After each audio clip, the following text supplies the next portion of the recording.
বাড়িতে হঠাৎ গেস্টের আগমন আর সামান্য কিছুটা ফ্রিজে চিকেন পড়ে আছে, আর চিন্তার কোনো কারণ নেই। চলো তোমাদের সাথে একটা healthy and tasty recipe share করি। আজকে আমি বানিয়ে ফেলেছিলাম রাইস পেপার ডাম্পলিংস। তার জন্য প্রথম আমি নিয়ে নিয়েছিলাম red and yellow bell pepper আর হচ্ছে ক্যাপসিকাম। তারপরে সেগুলো কিন্তু আমি ফাইন চপড করে নিয়েছিলাম। যত ছোট ছোট কুচি করবে ততই কিন্তু ভালো হবে। তারপরে নিলাম পড়ে থাকা চিকেন, অল্প রসুন আর পেঁয়াজ কুচি। চিকেনটাকে মিক্সিতে দিয়ে এক ঘোট পাকিয়ে নিলাম। তারপরে একটা ননস্টিক প্যানে সামান্য কিছুটা তেল দিয়ে রসুনটাকে প্রথমে একটু হালকা ভেজে তার মধ্যে দিয়ে দিলাম পেঁয়াজ কুচি আর কেটে রাখা আমার ক্যাপসিকাম আর বেল পেপার গুলো। তারপরে সামান্য কিছু নুন দিয়ে এটাকে ভাজা ভাজা করে নিলাম। দিলে কিন্তু তাড়াতাড়ি করে সবজিগুলো নরম হয়। এগুলোকে তুলে রেখে সামান্য আরেকটু তেল দিয়ে চিকেনটাকে এবার আমি প্যানে দিয়ে দিলাম। তারপরে কিছুটা ভাজা ভাজা হয়ে গেলে আমি সেই সবজিগুলোকে ওই চিকেনের মধ্যে অ্যাড করলাম। তারপরে সেটার মধ্যে দিয়ে দিলাম কিছুটা সোয়া সস, ভিনেগার আর হচ্ছে চিলি অয়েল। রেসিপিটার কিন্তু আসল মজা এই চিলি অয়েলটা। আমি এখানে 2 চামচ মতন চিলি অয়েল দিয়েছিলাম, তোমরা চাইলে 1 চামচও দিতে পারো, যে যেরকম ঝাল খাও সেই অনুযায়ী। দেখো বেশ ভাজা ভাজা কিন্তু হয়ে গেছে, এটা কিন্তু রেডি। তারপরে নিলাম রাইস পেপার। রাইস পেপারটাকে লিউকওয়ার্ম ওয়াটারে কিন্তু আমি দিয়ে দিচ্ছি যাতে নরম হয়। আমি কিন্তু এবার ডাম্পলিংটা রেডি করছি,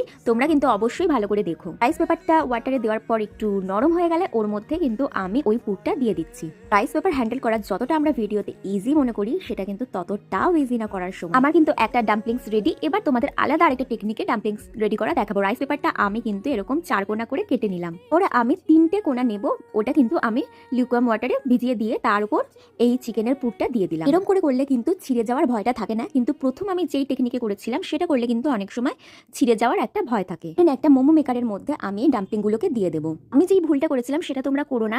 যখন তোমরা ডাম্পলিংগুলো দেবে মোমো মেকারে, সেই ডাম্পলিংসগুলো দেওয়ার আগে কিন্তু একটুখানি অয়েল ব্রাশ করে নিতে পারো, না হলে রাইস পেপার এতটা স্টিকি হয় যে পরে কিন্তু আটকে যাওয়ার সম্ভাবনা থাকে। আর কিন্তু ওঠানোর সময় একটু প্রবলেম হয়েছিল। তারপরে বানাবো এর সসটা। একটা কাপে আমি প্রথমে নিলাম সয়া সস, দেন আমি অ্যাড করব সামান্য পরিমাণ ভিনেগার, তারপর আমি অ্যাড করব 1 চামচ চিলি অয়েল। ভালো করে মিক্স করে নেব। তারপরে আমি রোস্টেড সেসমি সিডস অ্যাড করব।